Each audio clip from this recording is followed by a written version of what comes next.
Hello students, आप लोगों का फिर से एक बार स्वागत है मेरे इस यूट्यूब चैनल पे।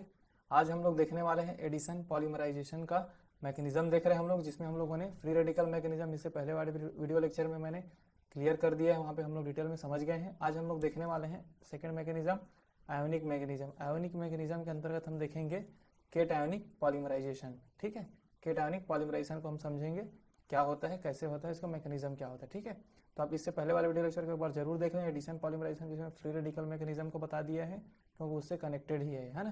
तो आप उसको देखेंगे तो और अच्छे समझ में आएगा। बाकी हम लोग अभी देखते हैं cationic polymerisation, addition polymerisation का एक मैकेनिज्म ही है। ठीक, सबसे पहले ionic polymerisation is initiated by use of acids such as H2SO4, HF या फिर BF3 इन वाटर।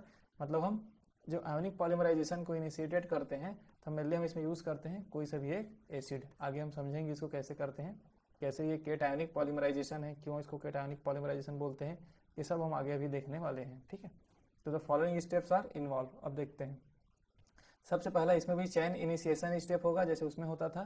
तो एसिड्स गिव्स प्रोटॉन। देखिए मान लो हम यहाँ पे लेते हैं एक H2SO4, तो H2SO4 से क्या बनेगा, H प्लस और HSO4 minus.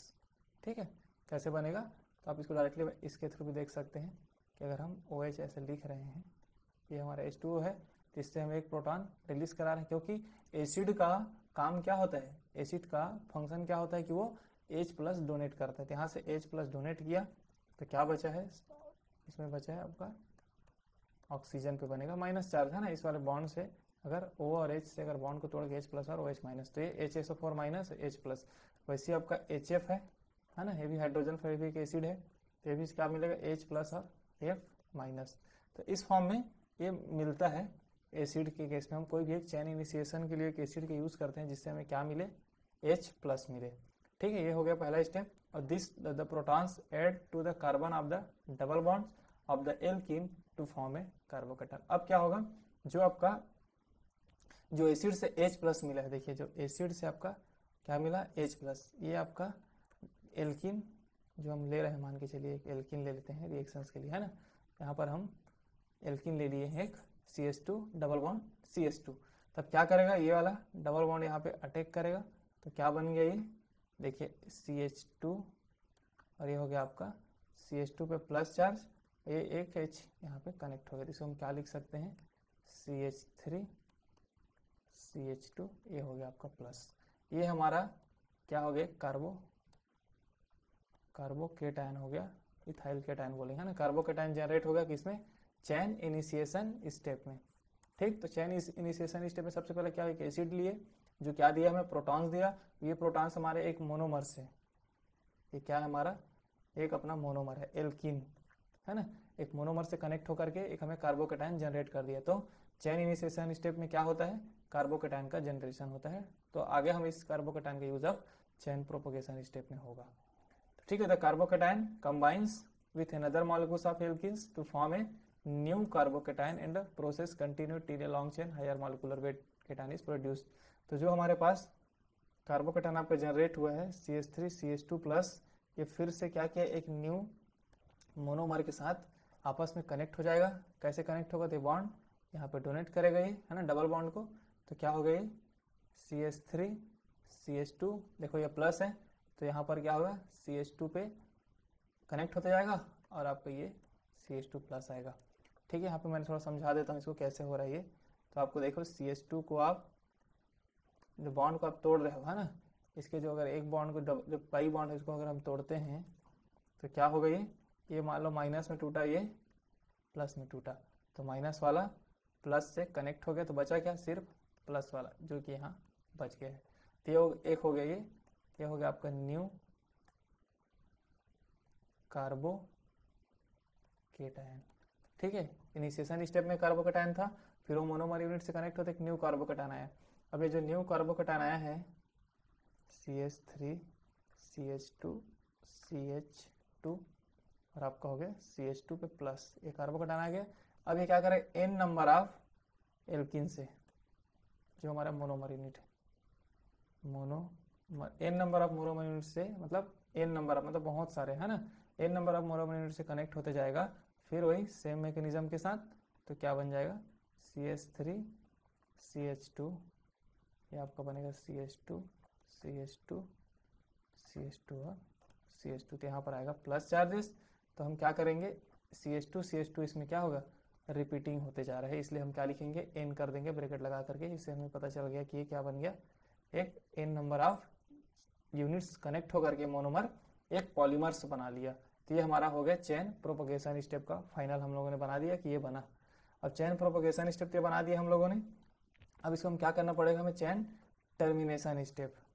Chain termination is terminated bye either of combination of negative ions और लॉस ऑफ प्रोटॉन। तो सबसे पहले हम क्या बोलेंगे, इसको क्या करते हैं, कॉम्बिनेशन विथ नेगेटिव आयंस के थ्रू इसको क्या करेंगे, हम टर्मिनेट करेंगे। फिर मैंने बता दिया, जैसे मान लीजिए यहाँ पर आप है ना, ये वाला स्टेप में और क्या करते जाएंगे, n नंबर्स को कनेक्ट करते जाएंगे, तो ये कनेक्ट होते जाएगा जब तक इसको हम लोग टर्मिनेट करना पड़ेगा। किसको टर्मिनेट करना पड़ेगा आपको, इस पॉजिटिव चार्जेस को।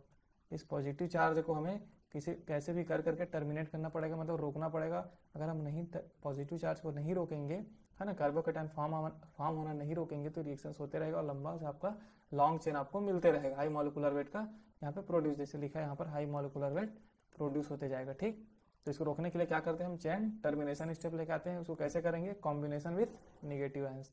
तो देखिए यहाँ पे लिख लेते हैं CH3 CH2 CH2 CH2, ये भी CH2 और ये हो गया आपका CH2 प्लस।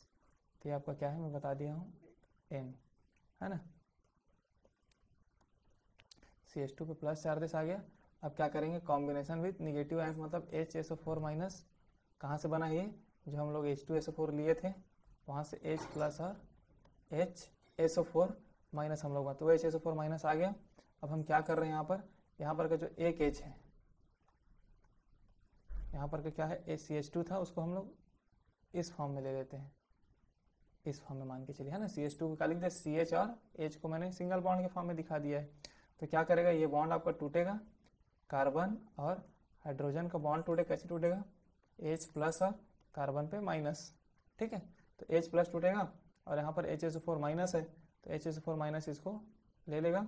तो यहाँ पर देखिए, अगर हम सिंपल देखें तो ये हो गया आपका CH है, ये आपका CH2 पे प्लस है।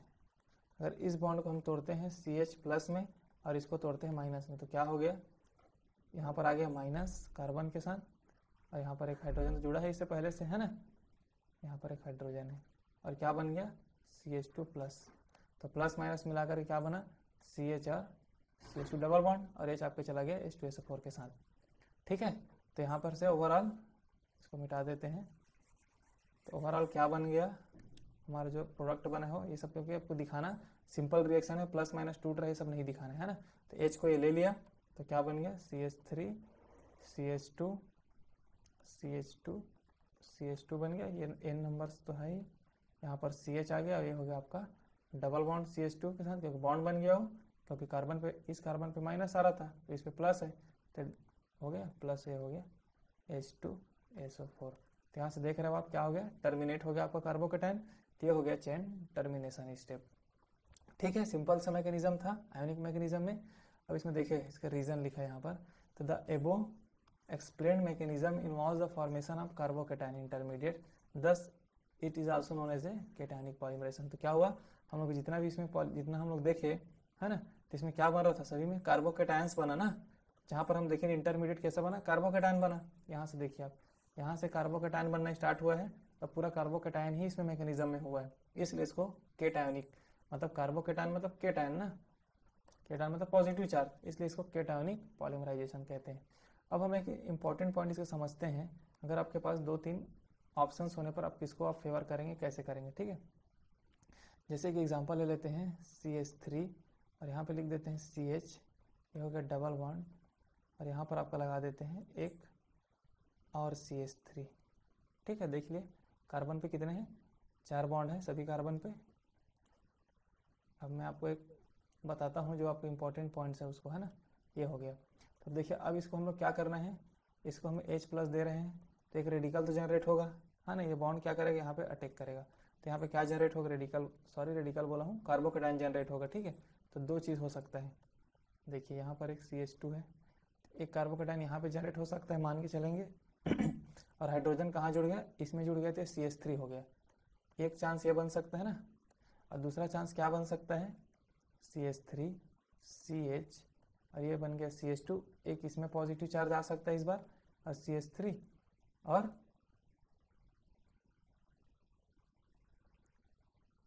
सॉरी मैं थोड़ा यहाँ पर क्या होगा, एक चीज़ यहाँ पर हाइड्रोजन नहीं होगा, है ना, क्योंकि कार्बन में कितना बॉन्ड बन गया, 5 बॉन्ड बन गया था, तो आप हाइड्रोजन नहीं लगाओगे। इस वाले केस में भी क्या होगा, हाइड्रोजन नहीं होगा। तो क्या होगा, CH3 C के साथ CH3 और डबल बॉन्ड CH2 हो गया, H प्लस लिया तो CH3 हो गया, कार्बन पे पॉजिटिव चार्जेस हो रहे हैं और एक CH3 कनेक्टेड हो गया, ठीक है। तो इस केस में H किस में जुड़ गया, फर्स्ट वाले देखो A बना और B बन सकता है। तो A वाले केस में जो H है, जो हाइड्रोजन किस में जुड़ा, CH2 के साथ जुड़ गया, तो कार्बन पे पॉजिटिव चार्जेस। इस केस में CH2 पे पॉजिटिव आया तो कार्बन पे आपका हाइड्रोजन आके जुड़ा है, जो H है वो कार्बन पे जुड़ा है। तो देखिए इस केस में जो कार्बोकेटायन कैसा मिल रहा है, टर्सरी कार्बोकेटायन ना, जो कार्बोकेटायन जिस कार्बन पे केटायन है वो 3 CH3 ग्रुप से जुड़ा है, तो इसको बोलते हैं टर्सरी कार्बोकेटायन। लेकिन इस वाले केस में देखिए जिस कार्बन पे आपका जो केटायन है पॉजिटिव चार्जेस है वो सिर्फ एक कार्बन से कनेक्टेड है ना, सी से बस क्या है, CH2 कनेक्टेड है, बाकी कनेक्टेड है जो भी। तो इसलिए ये कौन सा कार्बोकेटायन है, ये आपका हो गया प्राइमरी कार्बोकेटायन। आपको पता है tertiary carbocation is more stable then primary carbocation. तो आप इस वाले कार्बोकेटायन के को लेकर के आप अपना मैकेनिज्म ड्रॉ करेंगे। ये पॉइंट आप याद समझ में आया। तो कार्बोकेटायन कौन सा वाला, टर्सरी कार्बोकेटायन ज़्यादा स्टेबल होता है। तो आप जब मैकेनिज्म ड्रॉ करेंगे केटायनिक पॉलीमराइजेशन का, तो आपको ध्यान में रखना है कि कौन सा कार्बोकेटायन स्टेबल होता है, प्राइमरी होता है कि सेकेंडरी होता है, टर्सरी होता है, या फिर कैसा कार्बोकेटायन बन रहा है। क्योंकि कॉन्सेप्ट तो क्लियर है कि टर्सरी कार्बोकेटायन ग्रेटर देन ज़्यादा स्टेबल होता है सेकेंडरी से और प्राइमरी से, ये होता है ना सीरीज, टर्सरी फिर सेकेंडरी फिर प्राइमरी। तो आपको देखना है कि जो केटायनिक पॉलीमराइजेशन जब होगा, H+ जब उसमें ऐड होगा तो किस टाइप का क्या बोलते हैं केटायन आप वहाँ पे बन रहे हैं, तो उसके हिसाब से जो स्टेबल होगा उसके साथ आप पॉलीमराइजेशन रिएक्शंस करेंगे, ठीक। तो जैसे कि मैं यहाँ पर एक स्टेप बता देता हूँ आपको। तो ये हो गया CH3, ये हो गया CH3, ये हो गया आपका CH3A+, ये वाला रिएक्शन हम आगे जाएगा ना ये वाला, ठीक। तो इसमें क्या होगा, फिर एक मोनोमर लेंगे हम, जो हमारा मोनोमर क्या है CH, यहाँ पर H नहीं है, ये आपका ही हमारा मोनोमर यूनिट है। ये हमारा क्या है, न्यू फ्री रेडिकल है, ये न्यू फ्री रेडिकल ना, तो मोनोमर यूनिट है। तब देखिए ये वाला जब फिर क्या होगा, ये इसमें फिर ये अटैक करेगा ये वाला कार्बोकेटायन, तो बनेगा कौन सा कार्बोकेटायन, टर्सरी कार्बोकेटायन। तो क्या होगा CH3, अब इसको ऐसे लिखना पड़ेगा क्योंकि हमें बॉन्ड दिखाना है कार्बन के साथ। तो क्या करना पड़ेगा, ये वाला कनेक्ट हो गया, कौन सा कार्बोकेटायन से कनेक्ट होगा, CH2 से कनेक्ट होगा। देखिए CH2, फिर आपका हो गया CH3, ये हो गया आपका CH3, यहाँ पे आ गया आपका पॉजिटिव चार्जेस।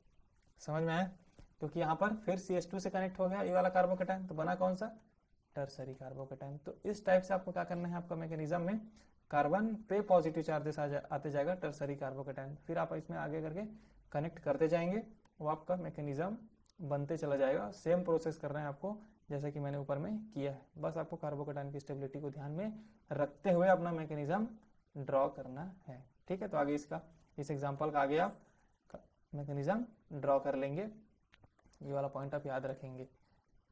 मतलब इस कहने का मतलब ये है कि जिस कार्बन पे पॉजिटिव चार्जेस आ रहे हैं, देखिए एक पॉइंट और बता देता हूँ, तो जिस कार्बन पे पॉजिटिव चार्जेस आ रहे हैं उससे कोई भी क्या हो, डोनर ग्रुप जुड़ा हो, डोनर ग्रुप जुड़ा हो, ठीक है।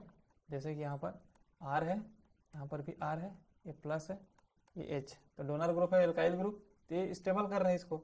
लेकिन आप यहाँ पर ये कार्बन है, यहाँ पे पॉजिटिव चार्जेस है, फिर यहाँ पर CH3 है, यहाँ पर कोई भी क्या लगा दें, क्लोरीन लगा दें, है ना, यहाँ पर H, यहाँ पर CH3, यहाँ पर H।